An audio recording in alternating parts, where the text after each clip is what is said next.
Hello, everyone. Thanks for stopping in. We are on our fourth week of our step workshop, the fall workshop.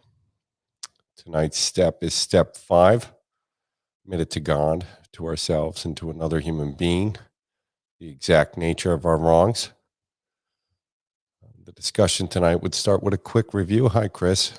Good to see you. What have we done so far before taking this step? And let's just quickly review.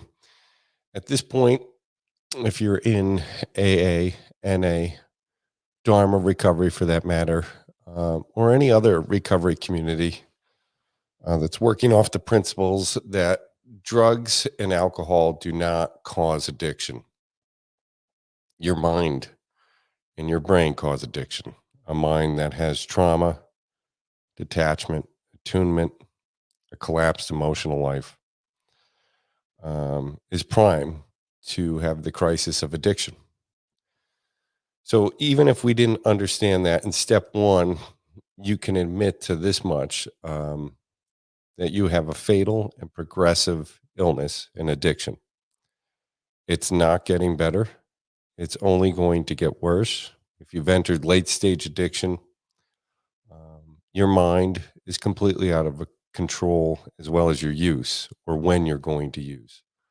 And why you need to use is not only become an emotional need, it's now physical because of progression. So you're admitting this fact. In admitting that fact in step 1, you're also taking a wink and saying, I want to live. I want to be alive.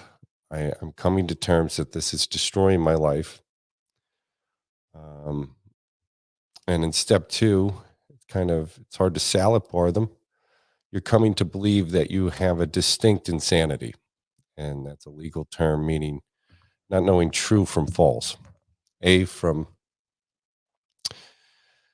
the idea that you have some sobriety, say you went to a treatment center, you have 30 days, that you're admitting to a distinct insanity with addiction, that you have mental blank spots, regardless of the period of sobriety you may have, 90 days, a year, that requires much more than abstinence in itself. You're coming to believe that this insanity might not leave you, and that the only thing that can help you recover from those mental blank spots that can induce an obsession to use, or an impulse, or a trivial thought, or a feeling that you're safe to use, is it what AA is terming an NA, a spiritual awakening. And in their definition, in their appendix, it doesn't lend itself to anything supernatural. And if you believe that, that's okay. But they're trying to just keep the term really, like, I'll give it a wide berth, easy entrance for anyone, secular or faithful, that the steps, the action of the steps, will create a personality change so distinct, you will overcome addiction. And they're saying addiction, if you believe it's in your mind, this will change your personality.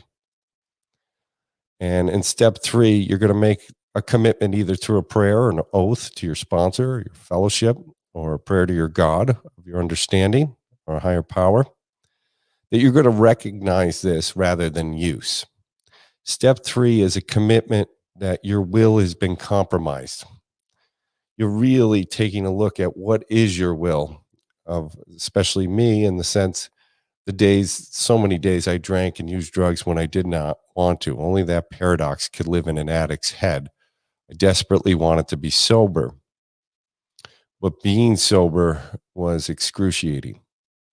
And you're trapped in this limbo, thinking, and especially underneath this real subtle tease of a lie that if I had just 30 days sober, I'd be all right. And that wasn't the case for me, because the problem was much deeper in my mind. So in step 3, I'm confronting this idea that my free will has been compromised. My brain's running on this primal need for dopamine through the drug of your choice or opiates.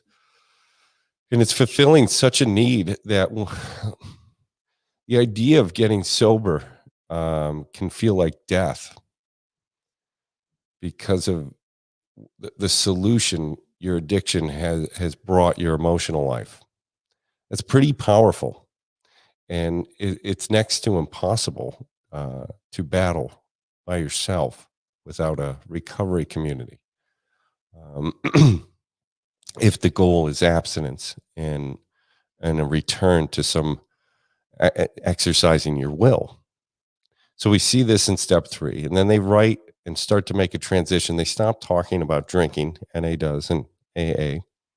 Refuge recovery begins just without the problem being use. We know that. We just want to get away from use. But what's the problem after that? A uses 4 words, and they're words and ideas that describe a personality that has been corrupted by this cognitive disorder. And they did that in 1938. They're going to use the words selfishness, fear, resentment, and dishonesty. In step 3, we confront selfishness, the idea of it,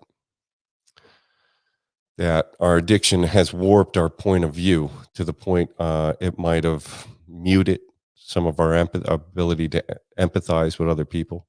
We're always in a crisis. It's hard to see other people's point of view because we're in such panic, fear, and resentment. Even when we are charitable, there might be an operator working from a basis of self-will and need. So we're challenging this idea if we really even know ourselves and our motives.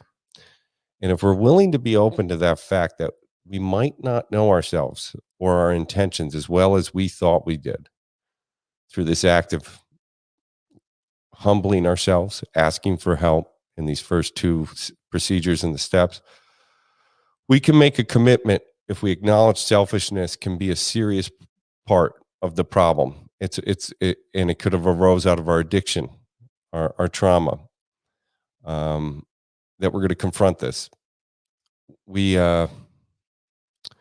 can begin to say a prayer or an oath, and what you're really executing is the commitment that you're going to work the rest of the steps. And that's followed by doing an inventory, which last week we saw of the multitude of ways you can write it.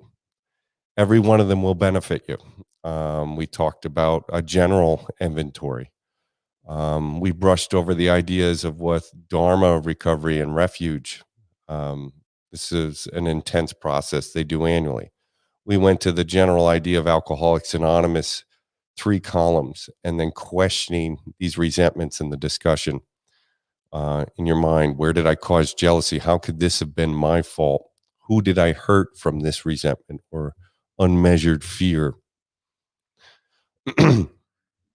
We also talked about if you're disillusioned with AA and have been a relapser like myself and had a head full of understanding, at least intellectually, Alcoholics Anonymous, and the idea and the map of recovery, but feeling maybe it wouldn't work again.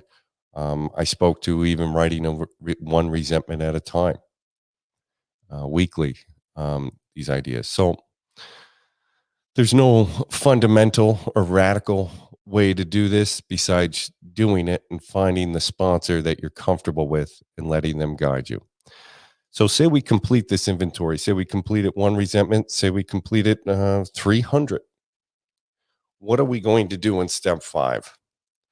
Well, the first thing I put, at least on this header, is if we skip this vital step, we may risk drinking or using again.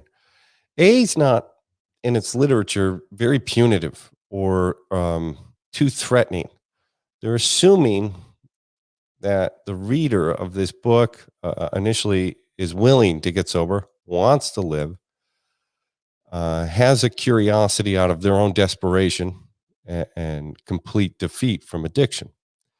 So the book never comes off, to me at least, as coercion. So it's expecting you to be willing to do this, but there's 2 points in the book. What I want to point out is that they say you really risk drinking again. And there's only 2 times in the text And this is the one of the times. If we skip step 5, we risk drinking or using again. That's a huge risk, especially if you're willing to donate or dedicate 2 hours a day to go to meetings. If you're going to 2 a day, the time it takes to travel there, and not commit to the security and the true change that can be initiated from working these steps. That could be a huge loss. So if we skip this vital step, they say that, and they're saying that out of their first couple years of experience of working with drunks before the book was published. The second time, just for note, that they said you would drink is if we failed to enlarge our spiritual life. That's if we are hurting people or acting in our worst, our lower nature, and refuse to change it, or make it a blind spot. The only 2 times they say, as we're proceeding through this program, that we risk drinking. So the 4th step is going to act as a script for the 5th step. It gives us structure to have a conversation. So this isn't some befuddled, muddy conversation or pitch on your resentments, the causes, or justifying them. We come to find out we might have this first column. The first column has their name. The second column has the cause. If you're anything like me, I already have tons of experiences focusing on the cause of my resentments. I know how to enlist allies in my resentments, gain support, and then make attacks, fortify myself against my enemies. But that's one way to do it. But so I'm very articulate in the causes. But this isn't what the 5th step's about. The 5th step, if you wrote a lot of resentments, something's supposed to happen that's practical. You're supposed to see a pattern. And it's a pattern of your cognitive life. It may have a lot of patterns that are presently in your life at this point in sobriety. And then you start to see it has very little to do with the people or the circumstances. And you start to feel a new sense of power. This is where power enters your life, because you're not going to remain powerless. We know we're powerless physically over ingesting our drug of choice successfully. That's not what's in question. Power returns. Are you going to put a saddle on your mind? Is my cognitive response going to be impulse to all my emotions and my family, my friends, people I've harmed? Is my past going to be a ghost constantly haunting me through my life? Am I always going to have to retreat to my fantasy life when I'm in tight situations where I'm either the greatest or the worst? This has to end. And the 5th step is this confrontation of your fantasy life. And it would be such a waste to put all this effort in, take the inventory, go through the painful process of stabilizing active use to get to the 5th step and let your ego do the talking. You have to find a sponsor you trust. And if you can't find a sponsor you trust, you can find multiple people to do this 5th step with, or you can find a therapist. If you're Catholic, there's plenty of priests that understand recovery, or a rabbi that you trust. This is key.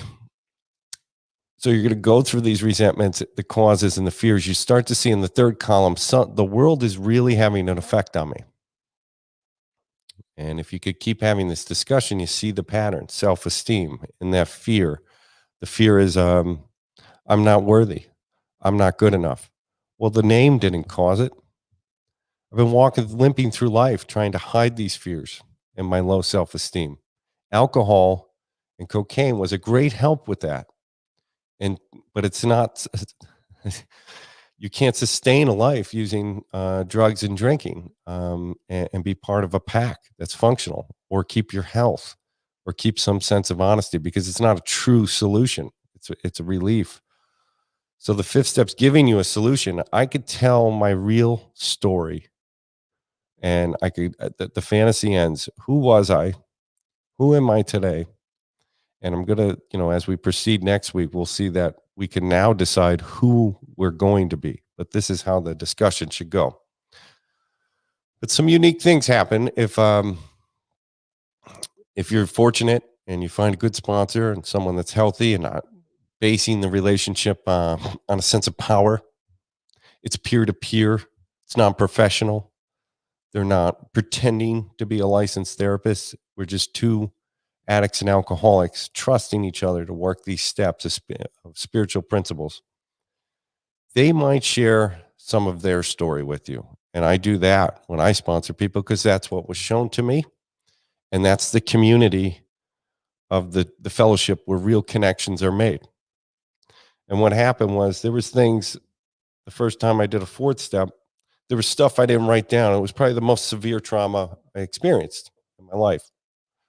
I didn't write it down because I didn't even think that was a consideration to tell someone. I thought of course they don't mean this. I have to die with this. So I sat with my sponsor and he began to tell me a bit about his life and his story and his youth. And my sponsor got it. He talked about the initial hurts of his life, where he was, maybe the chance of him feeling like a sovereign person before he was 10 was taken from him, or some kind of stress in his home life, or why alcohol was such a match for him, or your drug of choice was such a match. What need did that meet? He really spoke to it, identified it, and I was sitting there. I'm like, oh my God, he's telling my story, and I knew I was pot committed, and that created a sense of trust that this man would tell me that, and he did it out of an obligation to AA, out of his care to help me, and that helps people really complete a thorough fifth step that could let your ego put a gate around it. I could recognize it now because I've told another human being exactly who I am and why I'm broken and why this is going to become my asset. So these darkest things that we can cringe thinking about telling someone become the asset of you helping another person have a spiritual awakening and finding themselves in this step. Now, I did hedge that and say I'm not a licensed therapist, and AA is non-professional help. That doesn't limit us to the steps being the only effort you can have for some of these, especially if trauma of the violent nature is involved. This is a great time to navigate either with a sponsor or a friend, maybe to have a licensed therapist in your life or some extra support if you feel that's warranted. I think can always be a great idea. I also had a sponsor. I could tell him, some of my financial inventories, some of the dishonesty in my life, but I didn't want to talk about a sexual inventory with him because we became friends. The fifth step really is distinct in instructions in Alcoholics Anonymous to not execute this step with someone it can harm or it'll affect your relationship. We cannot get better by hurting someone else or making them morbidly uncomfortable. We have to find the right person, objective, that'll have no critical judgment. So you could get through this process of telling this story, and the judgment of yourself becomes a curiosity of how it could all change. There's a really this interesting excerpt from Narcotics Anonymous, and it's on page 33 about this step, discussing what I was talking to. And it's the third paragraph. It says, usually, as we share this step, the listener will share some of his or her story too. We find that we are not unique. This is where we really join Alcoholics Anonymous. And we could put a light on that darkness that's been killing us, and has made this pattern possible and all these resentments and fears. We see by the acceptance of our confidence that we can be accepted just the way we are. After this step, I knew I wasn't a scumbag, a dirtball, evil. These words kind of left my dialogue, my internal dialogue, because they're morbid, they're defeating, they're self-centered, and they lack the intelligence I want to think with, or an enlightenment of how I want to approach addiction with others and myself. I was hurt and I was broken, and I could tell this story without my ego, and I could be set free from it. I always like the promises that are offered after this step can be completed the proper way. We can look the world in the eye. We can be alone at perfect peace and ease. Why is that? It was awful for me to be alone. My mind was a nightmare box, sober or drunk, always in a state of seeking crisis or measuring dangers, real or imagined, because of this stuff. I couldn't tell another human being. We have mindfulness. Our anxieties can fall from us. They could be cut in half. Our anxieties could just be based in a shared reality with the people around us, not just our private life. That was something I wanted.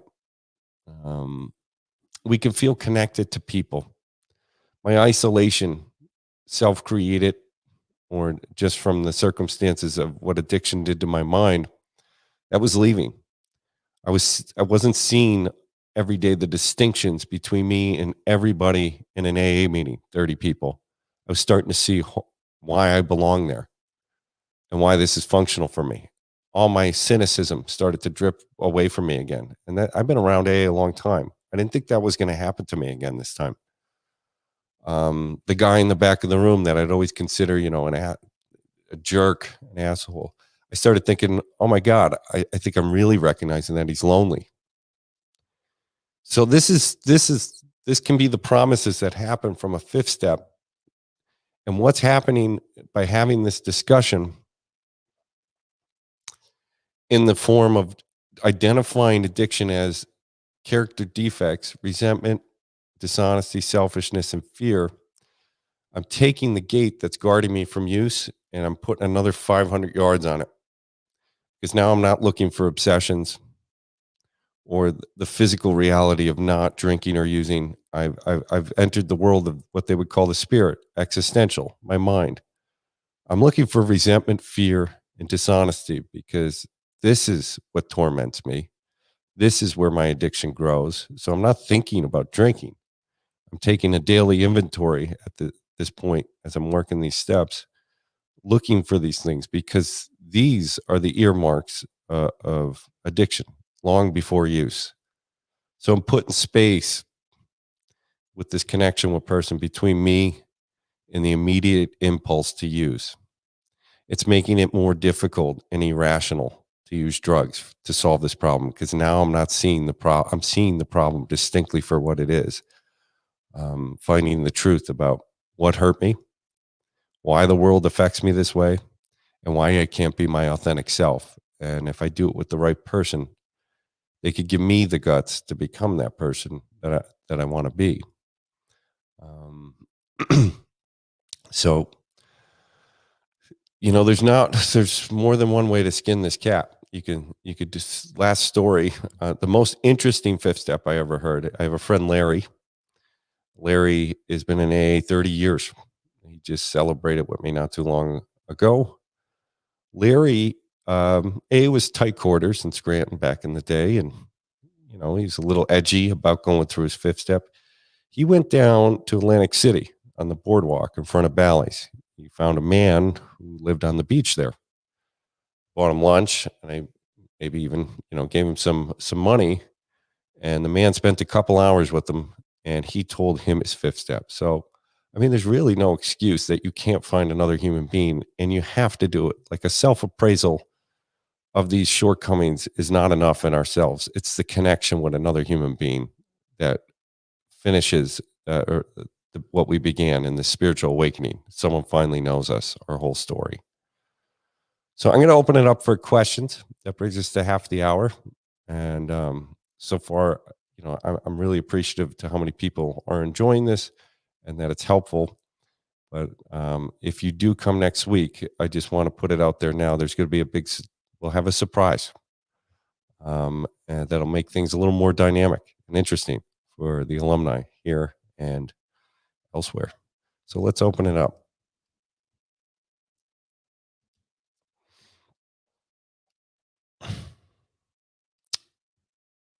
Okay, Hi, Chris. Hi, Jonathan. Hi, Brooke. Scott. Okay.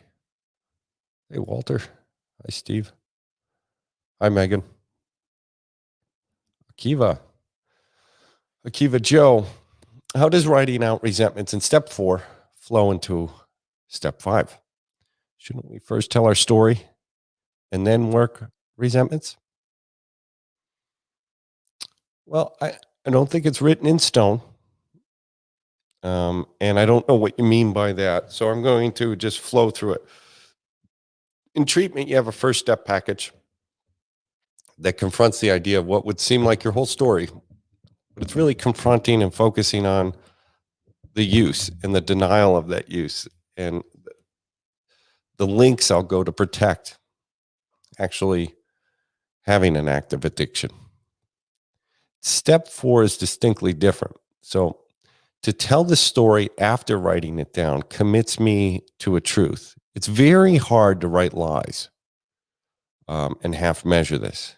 So the exercise of writing out the cause, you get a chance to tell your side of the story, say of a resentment or fear. And I see it affects. I keep writing these words over and over: self-esteem, my ambitions, my security, my personal, my sexual relations.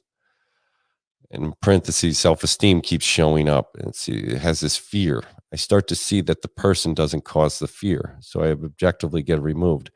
I'm healing these relationships because what is life outside of having not being a social creature? And there's a huge social aspect to addiction that research is articulating that far more dynamic every year of what that means, of how rats just alone get sober. But we're not rats. We're conscious beings. We have these complex relationships. If I can write that down,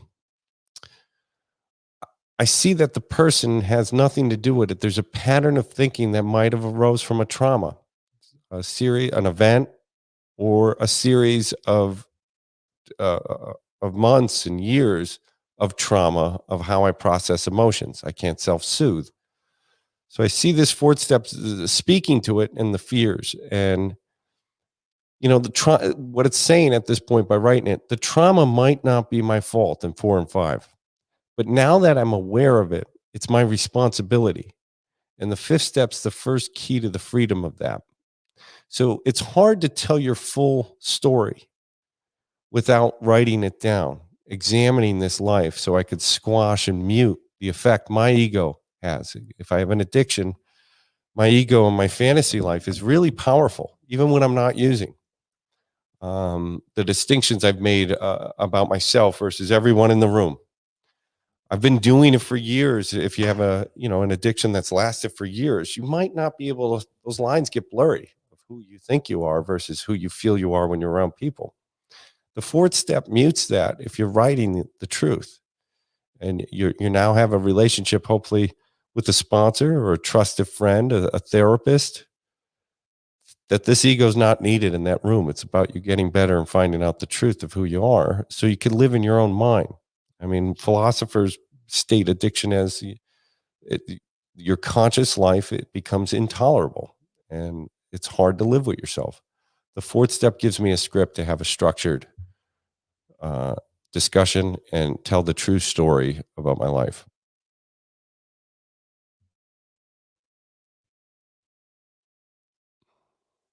Hey, Billy. Billy Vaca. It's good to see you, Billy. Akiva. So would the 4th step be more of a discovery session than as a preparation to share your full story? Well, I spoke to how dynamic it was for me. So it is a prep session, but then there was stuff I didn't write down, you know, call the AA police. But when I had the connection with my sponsor and he told his story, I shared mine.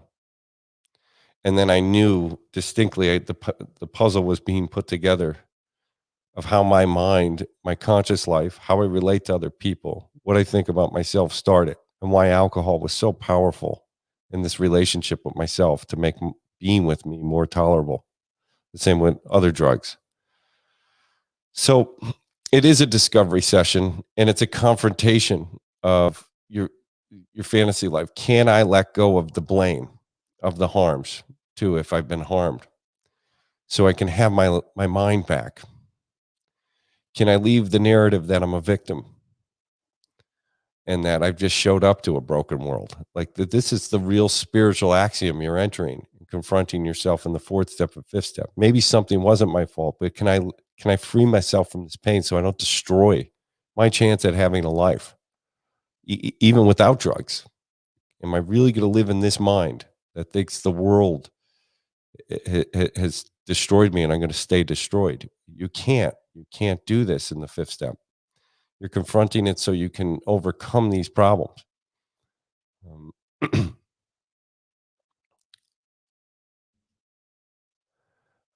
Hi, Joe. I'm here really. Oh, thanks, Beth.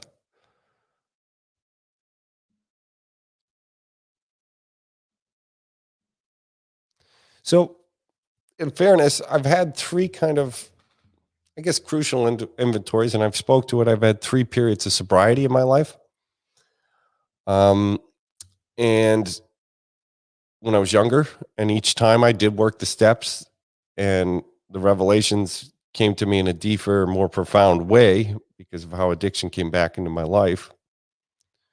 And I didn't continue the practice of AA as a daily practice, but this last time I was around AA, I did a resentment once a week, and what we would call fifth step. I'd meet my sponsor on a Sunday, and I'd have a resentment written out, and I wrote out the name. You know, I'm resentful at Angus. Angus sucks at meetings. Angus affects my self esteem, my ambitions, my security. I go and write out the other questions. Where have I been selfish and fearful and dishonest with Angus? Where have I caused jealousy or aroused suspicion with Angus and talked about and gossiped about Angus? Did I hurt anyone else because of this resentment? Yes. I've got other people that liked Angus that they really know they're wrong. He's a phony. We should all be leery of Angus. And I have to confront the other question: what should I have done instead? And this is prepping me for step 6 and 7. We'll see next week. Is that I have to use the imagination in the fourth step. It's prepping me for this discussion. Maybe I should have asked Angus out to lunch. Maybe I misunderstood Angus. Maybe I'm a lot more like Angus. Like that was the idea. So I wrote those answers out, and I would speak to my sponsor every week. So I knew it was just bite sizes that I can handle.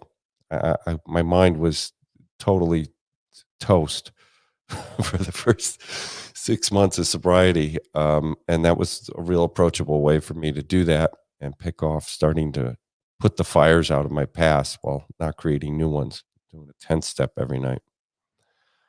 Hi, Chris. So can I share my fifth step with my therapist, or would that be a no-no? Absolutely. Absolutely. You know, the suggestions, the original suggestions of Alcoholics Anonymous were to, you know, definitely pick someone you trust. And they say it could be a friend, it could be a family member. The big book suggests maybe it could be a therapist or a priest if that's part of our faith. But they even suggest that. And if you're comfortable and you feel you could be completely honest with them, absolutely, absolutely do that. I think that's a great idea. But always be open to the idea of, you know, if you do recover and you have a spiritual awakening, Chris, what you're going to be talking about with that therapist might be the asset for you helping and saving someone else's life when it's your turn to pull someone out of a meeting that needs help.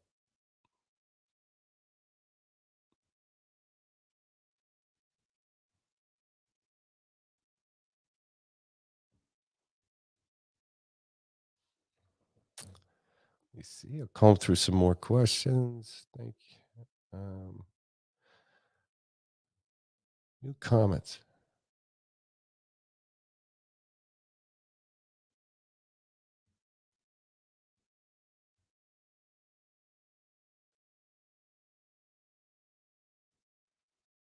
Is anyone at step 5 or 4 presently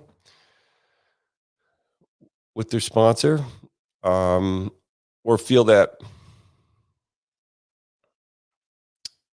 this is something they're scared of doing for any reason?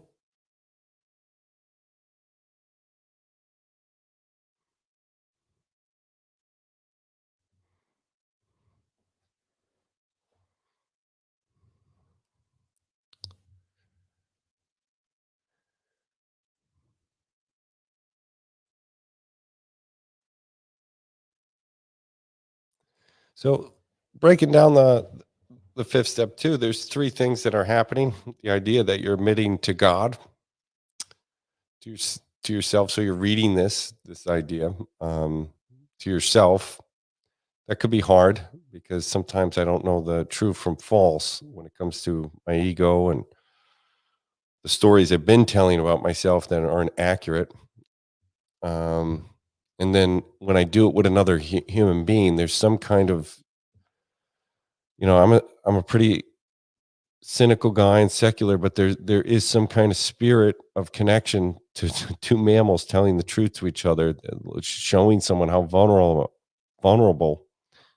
I should be and how terrified I was of it. That I I felt renewed. I felt renewed. I felt like my life was being saved by connecting with my sponsor. Um, hi Scott. I'm on step 4, working with my sponsor. It's a tough one. Too much emotion. Maybe you could do parts of it. I don't know much of your sponsor, but if he's liberal to those ideas and support, I had a couple tough resentments.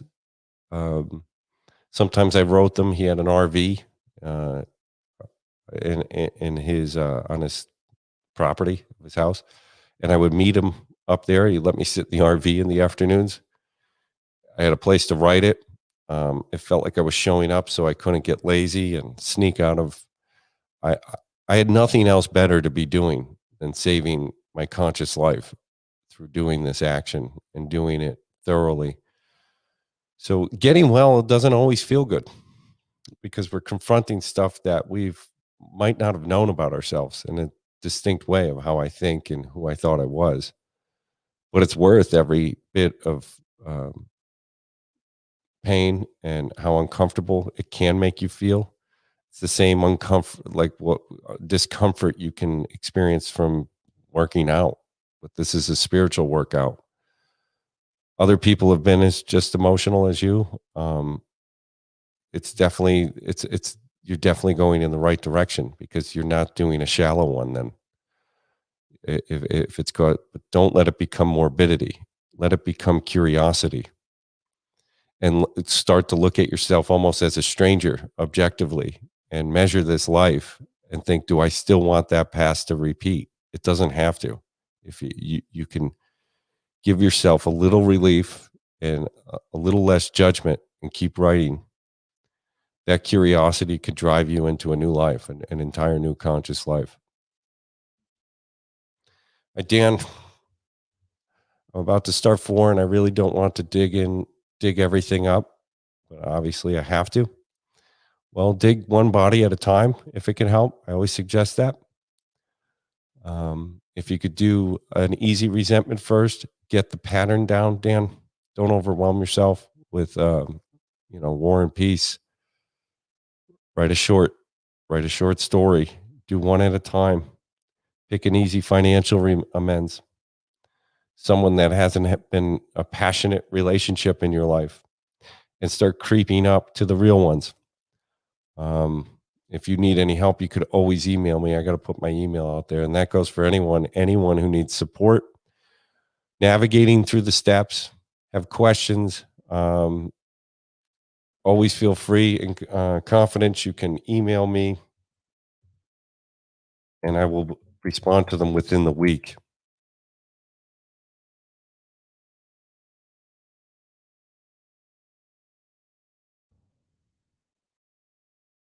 I got to double check it, make sure so Kiva doesn't have to correct my email. Boom. There it is. So yeah, Dan, don't don't stall out. Keep moving forward and see if that can work or be helpful. Um, and emotions, they're not facts. They could trip you up. We're writing facts. Keep your head down and maybe don't write alone. See if you could have someone you trust as company so it keeps you on task and know that I've done it, everyone else has done it. It could be uncomfortable, but it means you're getting better.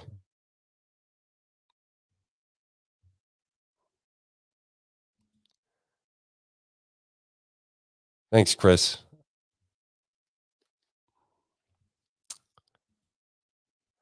Hi, Jessica. I'm on step 4 now too. Really kind of stalled. I feel distance from the resentments in a way, like I've accepted them and don't want them be angry about them anymore. Or maybe I'm just being lazy too. Well, there's truth to both of that. Some just fizzle away. But I think when we start to understand why we're part of an addiction and a recovery community, this is a pattern that rises up in us if we don't confront it thoroughly. At least one pass to really dig in and confront them thoroughly so we could brand our mind. Our mind wants to go on autopilot. I was saying that last week, especially if you have a mind that's prone, that has suffered from addiction. And it's called falling asleep. In the spiritual terms of what we're trying to do is be awake, live a life of intention, and be aware and be present. Why were we not present? Because it's excruciating to be myself because I'm in so much pain and resentment. Autopilot takes me there. We want to confront, to have a spiritual awakening, we want to confront them with a complete intention and distinction to make amends for them because our resentments are on our 9th step if we finish the steps the right way. I don't want to take that risk. I was so desperate for help this last time and broken. So some of them are true, some aren't, but it's worth the exercise of doing this thoroughly. Or, I mean, why be part of a 12-step community if we can't just dive in and do it? What's the worst that could happen? You wasted your time? like, like, um, so it's good. You're talking about writing this yourself. What are you going to torment yourself? You just get this exercise is vital. And like I said, it says if we skip, this is the step. If we skip, this is the one they pointed out. They didn't say anything else. They didn't say this first step. Of course, this is all rational. But if you skip this step, you find you may not overcome drinking. That kind of put me on my heels.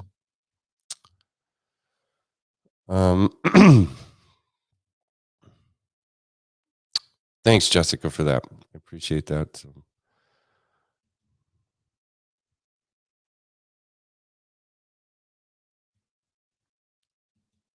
Chris, congratulations, man.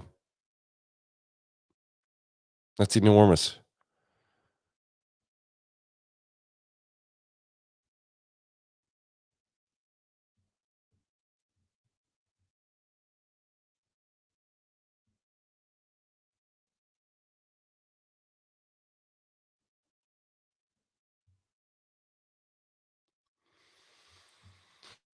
Well, yeah, I could feel that way, and I think a lot of people feel that way. That resentments could dissipate; they get less painful. Why write it down? Person's dead. Never going to see them. They're in another state. If you are a member of NA or AA, you committed that you would go to any lengths to get sober. It sounds like we're subscribing to some fanatical cult. Well, we're describing to a fanatical solution to a cognitive disorder through a community. And what we're agreeing to is that we're still going to confront them, even if they felt like they dissipated, because we're going to find out by writing these down and going through 6 and 7, which introduces us to meditation. We'll see next week. 6 steps, the first meditative state, that I can confront this life and it could change. I could put space between that and my impulsive mind for anxiety, fear, and resentment. I could make amends to people I thought owed me amends. And in step 10, it's hard to practice step 10 very thoroughly if we don't put the fires of the past out. Step 10 becomes a practice, a way of life, a way of thinking. It's our conscious life, is the first 9 steps. So it's always good to take the exercise pretty seriously. If you want that firm kind of neutral feeling between you and active use, that's kind of what we're agreeing upon as a community without being too fanatical. Hey, Billy, let me click on Billy. Doing my 5th step brought me closer to my higher power. Let me see the truth on who I really used to be and on the sober man that I'm striving to be each day and every day.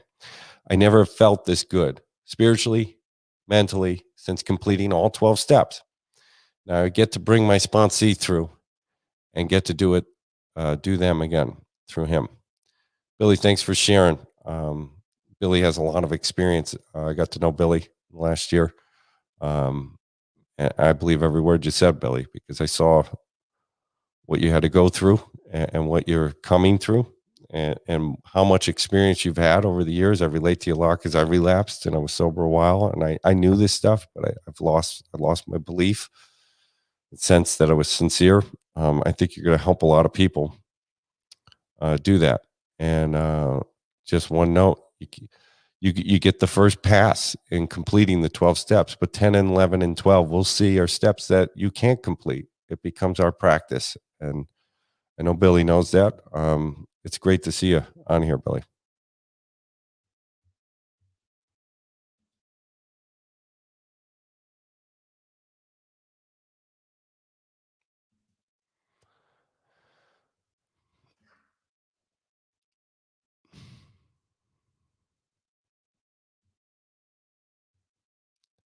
Well, we're winding down. We got 10 minutes left, and I'm going to fill it because I have some notes on the War of 1812. I feel most people in a 12-step community should understand. Just kidding. He was probably biting his lip. What's he doing? But I've been enjoying this, and I hope it's helpful. And I think it's a nice format that lends itself to asking safe questions that sometimes it's hard to ask in an open discussion meeting or to really get into the weeds in a step meeting. I'm really appreciative to Avenues always thinking of interesting ways to keep us engaged with each other as alumni moving forward. So this has been helpful. Next week, we're working on having a guest that's going to help with step 6 and 7, because this is going to turn into a communal effort of staying in touch with all our alumni, which I enjoy, like just seeing Billy and Chris on here. It warms my heart because I've seen how far you come in just a year. This helps us strive for the direction that we've been going in as a community, definitely at Lake Ariel. So it's nice to see all you guys come on here. So next week, we're going to be doing step 6 and 7. I'll give you a little teaser. 6 and 7 is an introduction to a meditation, and it's a checklist we're going to look at to make sure we complete it.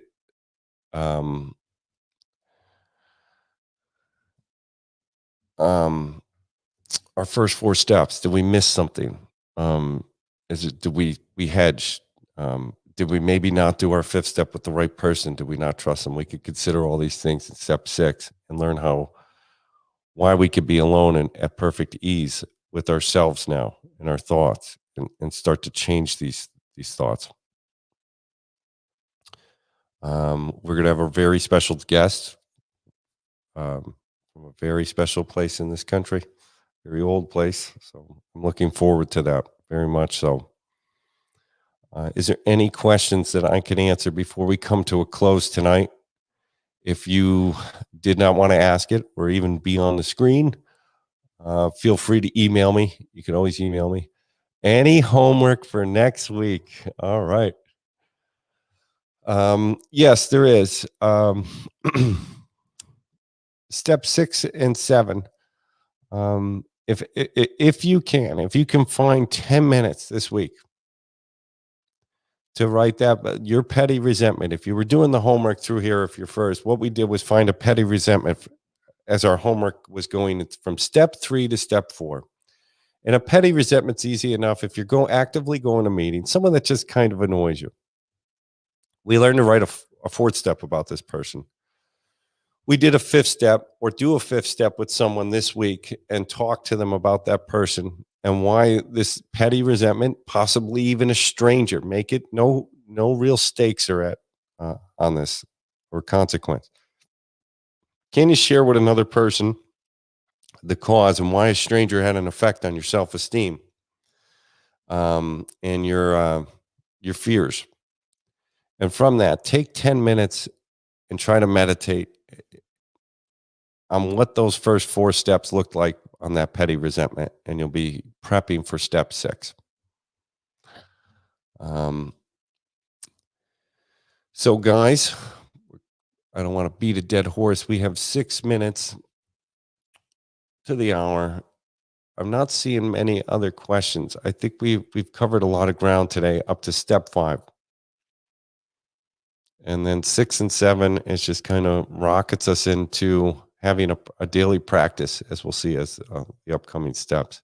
If you have any questions coming up for this week or last week, again, my email is joe.vanwee@avenuesrecovery.com.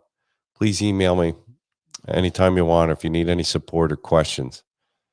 It was great being here with you guys. I'll see you next week.